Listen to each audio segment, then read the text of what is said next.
3 साल में एक बार आता है अधिक मास।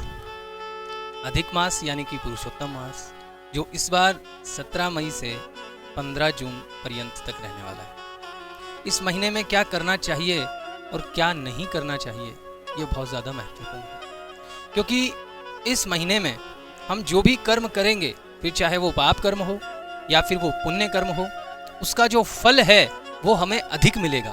क्योंकि अधिक मास माने कि अधिक यानी कि ज्यादा।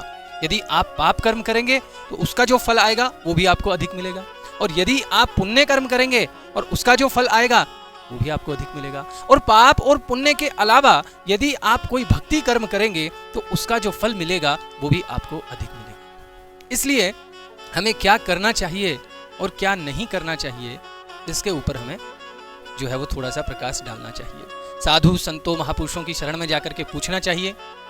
आजकल मोबाइल के माध्यम से भी हम सबके घर तक साधु संतों की वाणी पहुंच रही है, तो इसका लाभ हमें लेना चाहिए। और अधिक मास के अंदर हम जानेंगे कि हमें कौन कौन से ऐसे कार्य हैं जिनको करना चाहिए और कौन कौन से ऐसे कार्य हैं जो हमें अधिक मास यानी कि पुरुषोत्तम मास में नहीं करना चाहिए। इस महीने के अंदर कहा जाता है कि यदि आप कण भर भी कोई कर्म करते हैं तो उसका फल आपको मण भर मिलता है। यानी आपने इतना सा यदि कोई कर्म किया है तो उसका जो फल आएगा, जो फल आपको मिलने वाला है वो आपको अधिक मिलने वाला है।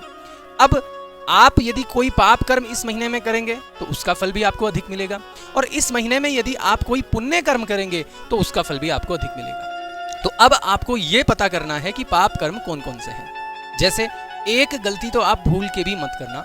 गृहस्थ लोग जो हैं उनसे मेरा निवेदन है हाथ जोड़ करके कि इस महीने के अंदर अधिक मास में आप ये गलती बिल्कुल भी मत करना। बहुत सारे लोग जो हैं वो वशीकरण, टोने, टोटके करते हैं, बहुत सारे अनेक प्रकार के अलग अलग कार्य करते हैं। अगर आप इस महीने में करते हैं तो ये आपके लोक और परलोक दोनों को नष्ट करने में समर्थ है। इस महीने में बिल्कुल भी आप जो है वो वशीकरण या फिर टोने टोटके, जादू टोना, किसी का नुकसान करके अपना फायदा करना, ऐसा कोई भी कर्म इस महीने में गलती से भी मत करना, भूल के भी मत करना। मैं आपको ये चेतावनी दे रहा हूं, या मेरी ये आपसे विनती है, या फिर आप इसको समझ लीजिए कि मैं आपसे निवेदन कर रहा हूं।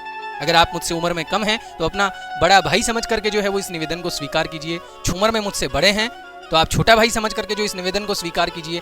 अब हम आते हैं कि हमें कौन कौन से कार्य करने हैं। तो सबसे ज्यादा इस महीने में जो आपको करना है वो ये है कि आपको भक्ति सबसे ज्यादा करनी है, यानी भगवान का नाम, जप और कीर्तन जितना हो सकता है उतना आप कीजिए।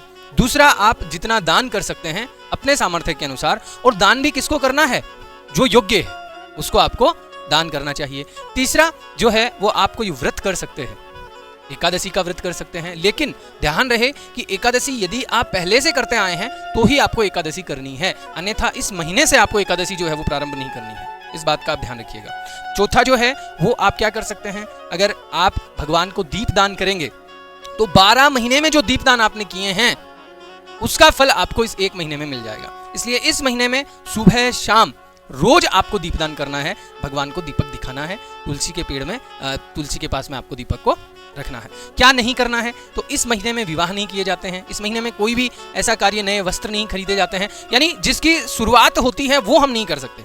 जो पहले से करते आए हैं कंटिन्यू वो तो हम कर सकते हैं। ऐसा नहीं है कि आप जो है वो अपने नित्य कर्म जो हैं वो आप रेगुलर बेसिस पे करते हैं, उनमें कोई परिवर्तन नहीं करना है, लेकिन कोई नया कार्य आपको प्रारंभ नहीं करना है। फिर चाहे वो शुभ कार्य है, और अशुभ कार्य तो कोई प्रारंभ करना चाहेगा ही नहीं, सब लोग हम मंगल ही करना चाहते हैं, शुभ कार्य ही करते हैं, तो वो आपको इस महीने में प्रारंभ नहीं करना है। क्योंकि इस महीने में जो भी आप करेंगे उसका फल आपको मल्टीप्लाई होके मिलेगा, आपको जो है वो अधिक मिलेगा। इसलिए कहा जाता है कि यदि आप अपने भक्ति जीवन को आगे बढ़ाना चाहते हैं, अगर आप अपने भक्तिमय जीवन में भगवान से प्रेम करना चाहते हैं, तो इस महीने में जितना हो सकता है उतनी भगवान की सेवा कीजिए, साधु संतों की सेवा कीजिए, दान दीजिए, कोई व्रत कीजिए जिसमें कि आप जो है वो कोई भी संकल्प ले सकते हैं कि पूरे महीने में जो है वो एक ही टाइम भोजन करूंगा, या फिर केवल फल ही पाऊंगा, या फिर केवल जो है वो दूध पे ही रहूंगा, या फिर मैं इतने नाम जप करूंगा।